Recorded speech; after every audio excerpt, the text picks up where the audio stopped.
ಕಲಿಯುಗದ ಕರುಣಾಕರ, ಈ ಬಡ ತಬ್ಬಲಿಯ ಮೇಲೆ ಇನ್ನಾದರೂ ಕರುಣೆ ಬರಬಾರದೇ ತಂದೆ. ಚಿಕ್ಕಂದಿನಿಂದಲೂ ತಂದೆ ತಾಯಿ ಕಳೆದುಕೊಂಡನಲ್ಲದೆ ನನ್ನ ಮಾವಂದಿರಿಂದ ದೂರಾದ ನತದೃಷ್ಟನ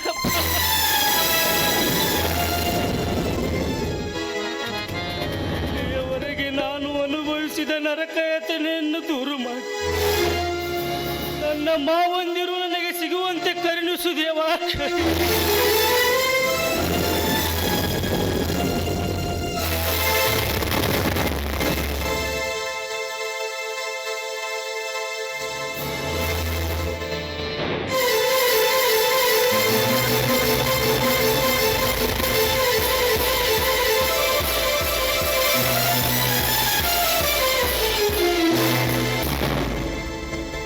ಯಾರಣ್ಣ ನೀವು ಹೀಗೆ ಬಿದ್ಬಿಟ್ರಿ? ಯಾರು ನನ್ನನ್ನು ಅಣ್ಣ ಅಂತ ಕೂಗಿದ್ದು? ನಾನೇ ಅಣ್ಣ, ನಿಮ್ಮನ್ನ ಅಣ್ಣ ಅಂತ ಕೂಗಿದ್ದು. ಯಾಕೆ ನಾನು ಕೂಗಬಾರ್ದಾಗಿತ್ತೆ? ಹಾಗೇನಲ್ಲಮ್ಮ, ನೀನು ಅಣ್ಣ ಎಂದು ಕೂಗಿದೆ ಅಲ್ಲ, ಅದಕ್ಕೆ ಕೇಳಿದೆ. ಏನಮ್ಮ ನೀನು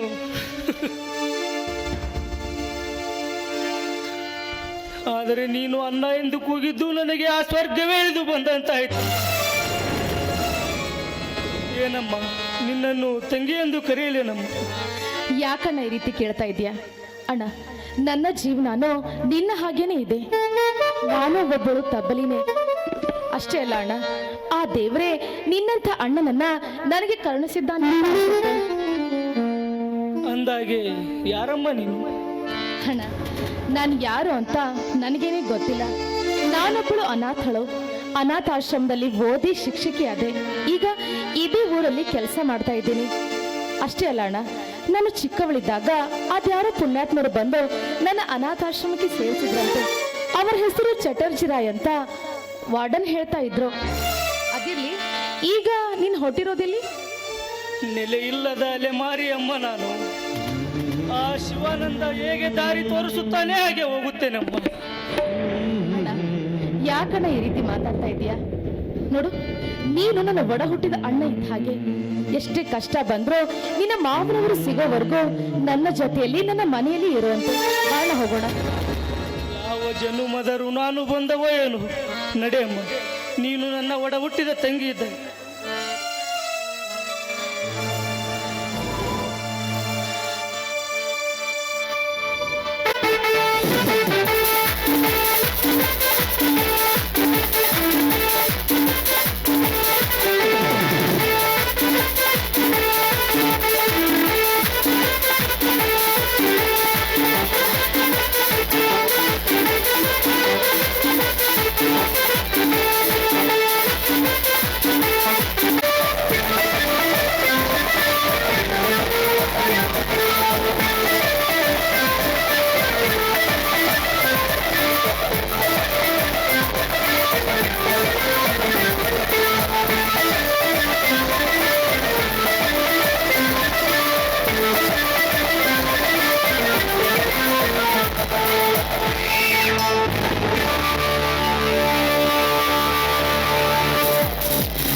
ಧನಂಜಯನ ಕತೆ ಹೇಳಕ್ ಬಂತು.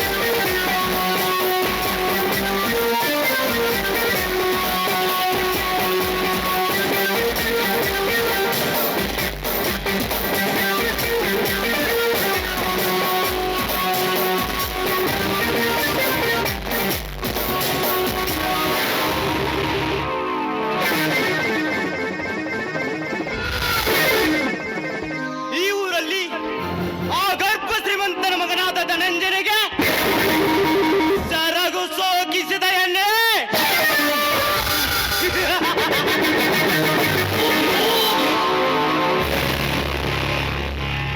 ಎಷ್ಟಿರಬೇಕು ನಿನಗೆ ಸಕ್ಕು?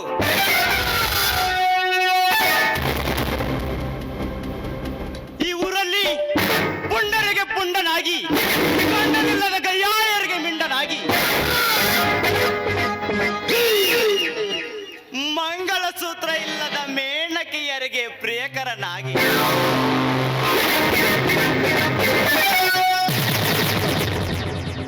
ಕೊಬ್ಬಿದ ಗೂಳಿ ಅಂತ ತಿರುಗುವ ನನಗೆ ಸರಗಣ್ಣು ಬಡಿಸಿದೆಯಲ್ಲ.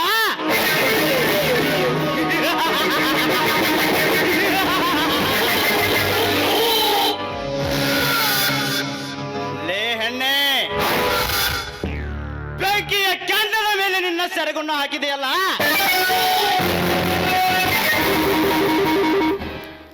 ಅದು ನಿನ್ನ ಶೀಲ ಸಮೇತ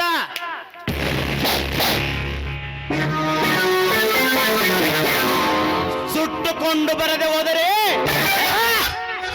ನನ್ನ ಹೆಸರು ಧನಂಜಯನೇ ಅಲ್ಲ.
ಯಾಕಣ್ಣ ನೀನು ಬೆಳಗ್ಗೆಯಿಂದ ಒಂದು ತೊಟ್ಟು ನೀರು ಸಹ ಕುಡಿದೆ, ಏನೋ ಯೋಚನೆ ಮಾಡ್ತಲೇ ಇದೆಯಾ? ಏನಾಯ್ತು?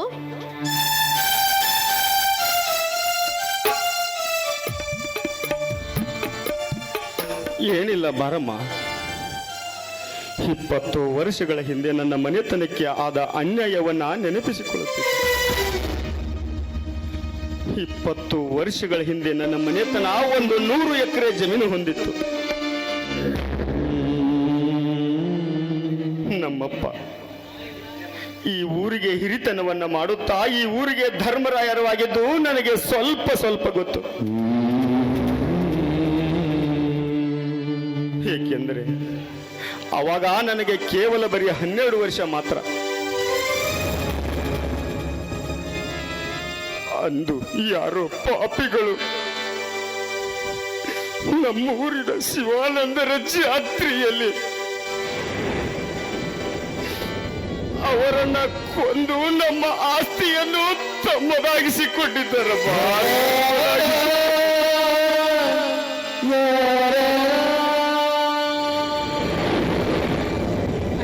ನಮ್ಮ ತಂದೆ ಸಾಯುವಾಗ ನಮ್ಮ ಮೂವರನ್ನು ನಮ್ಮ ಮನೆಯ ಗುಮಾಸ್ತನಿಗೆ ಒಪ್ಪಿಸಿ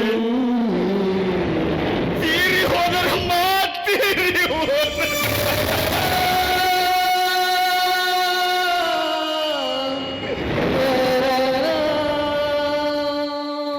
ನಮ್ಮ ತಂದೆ ತೀರಿದ 1 ವರ್ಷಕ್ಕೆ ನಮ್ಮ ಮನೆಯ ಗುಮಾಸ್ತರು ನನ್ನ ಮುಂದೆ ನಿಮಗೆ ಶ್ರೀಮಂತರು ಮೋಸ ಮಾಡಿದ್ದಾರೆ ಎಂದು ಅರ್ಧಮರ್ಧ ಹೇಳುತ್ತಿದ್ದಂತೆ ಅವರು ಕುದಿ ಉಸಿರೆಳೆದರಮ್ಮ.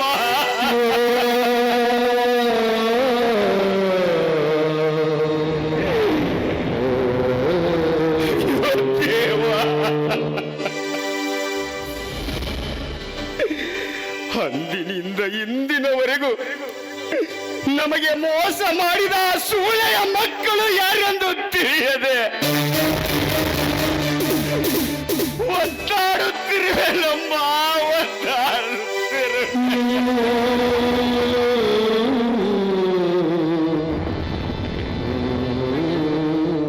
ಹೋಗ್ಲಿ ಬಿಡಣ್ಣ, ಇಷ್ಟೊಂದು ಯಾಕೆ ವ್ಯಥೆ ಪಡ್ತಿದ್ದೀಯಾ?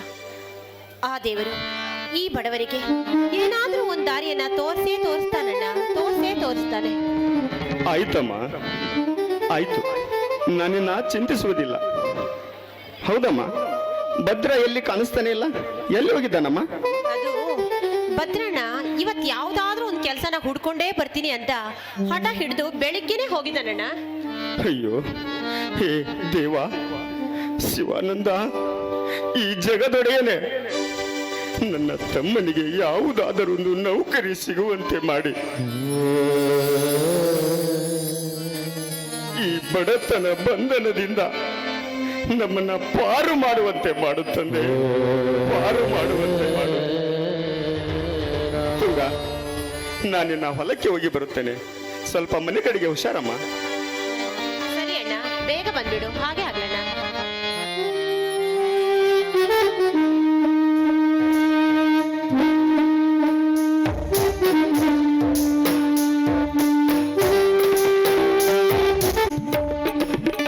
ಅಣ್ಣ, ಅಣ್ಣ, ತುಂಗ, ತುಂಗ, ಮನೇಲಿ ಯಾರು ಇಲ್ವಾ? ಯಾರು? ಓ, ಭದ್ರಣ್ಣ. ಏನ್ ಭದ್ರಣ್ಣ, ಹೋದ್ ಕೆಲ್ಸ ಏನಾಯ್ತು? ತುಂಗ, ಈ ನಮ್ಮ ಬಾಳಿಗೆ ಆ ಶಿವಾನಂದ ಕರುಣೆ ತೋರಿದನಮ್ಮ.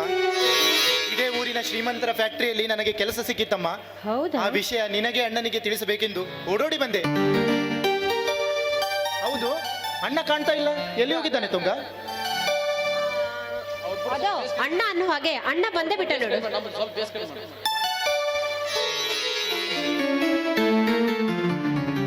ಭದ್ರ, ಕೆಲಸ ಹುಡುಕುತ್ತೇನೆಂದೇ ಹೋಗಿದ್ದೆ ಅಂತೆ, ಏನಾಯ್ತಪ್ಪ? ಅಣ್ಣ, ಅಣ್ಣ, ಅದನ್ನೇ ಹೇಳಲಿಕ್ಕೆ ಓಡೋಡಿ ಬಂದೆ ಅಣ್ಣ. ನಮ್ಮ ಊರಿನ ಶ್ರೀಮಂತರ ಫ್ಯಾಕ್ಟರಿಯಲ್ಲಿ ನನಗೆ ಕೆಲಸ ಸಿಕ್ಕಿತಣ್ಣ. ದೇವ, ಶಿವಾನಂದ, ಈಗಲಾದರೂ ಈ ಬಡವನ ಬಾಳಿಗೆ ಬೆಳಕನ್ನ ಚೆಲ್ಲಿ ನಮ್ಮನ್ನ ಕಾಪಾಡಿದೆ ತಂದೆ, ನಮ್ಮನ್ನ ಕಾಪಾಡಿದೆ. ನಿನಗೆ ಕೋಟಿ ಕೋಟಿ ನಮಸ್ಕಾರಗಳು ತಂದೆ. ನಿನಗೆ ಕೋಟಿ ಕೋಟಿ ನಮಸ್ಕಾರಗಳು. ಅಣ್ಣ, ಈ ಸಂತೋಷ ಸಮಯದಲ್ಲಿ ನಾವೆಲ್ಲರೂ ನಕ್ಕು ನಲಿಯೋಣವೆ. ಆಯ್ತಮ್ಮ, ಹಾಗೆ ಆಗಲಿ.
ಯಾಕೋ ಸಾಕು ಅಂದೆ. ಸುಸ್ತಾಗಿದೆ ಅಂತ ಹೇಳಿದೆ. ಅಣ್ಣ ಸುಸ್ತಾಗಿದೆ, ನಿಂಗೇನ್ ಸುಸ್ತಾಗಿಲ್ವಲ್ಲ? ಸುಸ್ತಾಗಿಲ್ಲ. I am ready. ಅಣ್ಣ ಅಲ್ಲಣ್ಣ ನೀನು ಹೊಲಕ್ಕೆ ಹೋಗ್ತೀನಿ ಅಂತ ಹೇಳಿದ್ದೆ, ಬೇಗ ಬಂದ್ಬಿಟ್ಟಿಯಲ್ಲ, ಯಾಕಣ್ಣ? ಯಾಕೂ ಇಲ್ಲಮ್ಮ, ಆ ಅಂಬಿಗೆರ ಹನುಮಂತನನ್ನ ಹತ್ತಿರ 10,000 ರೂಪಾಯಿಗಳನ್ನು ಇಸಿದುಕೊಂಡಿದ್ದೆ. ಆ ಹಣವನ್ನು ಅವನು ಇವತ್ತೇ ಕೊಡು ಅಂತ ಹೇಳಿದ್ದ. ಅದಕ್ಕೆ ಆ ಹಣವನ್ನು ತೆಗೆದುಕೊಂಡು ಹೋಗಿ ಆ ಅಂಬಿಗೆರ ಹನುಮಂತನಿಗೆ ಕೊಟ್ಟು ಹಾಗೆ ಹೊಲಕ್ಕೆ ಹೋಗಿ ಬರುತ್ತೇನಮ್ಮ. ಅಣ್ಣ ಊಟ ಮಾಡ್ಕೊಂಡು ಹೋಗೋಣ ಬಾ ಅಣ್ಣ. ಹೌದು ಅಣ್ಣ, ಅಣ್ಣ ಹೇಳ್ದಾಗೆ ನೀನು ಊಟ ಮಾಡ್ಕೊಂಡೇ ಹೋಗು. ಹಾಗೆ ಆಗಲಮ್ಮ, ಯಾಕೋ ನನಗೂ ತುಂಬಾ ಹಸಿವಾಗಿದೆ. ನಡೀರಿ ಎಲ್ಲರೂ ಸೇರಿ ಊಟ ಮಾಡೋಣ. ಸರಿ ಬಾ ಅಣ್ಣ, ಎಲ್ಲರೂ ಊಟ ಮಾಡೋಣ.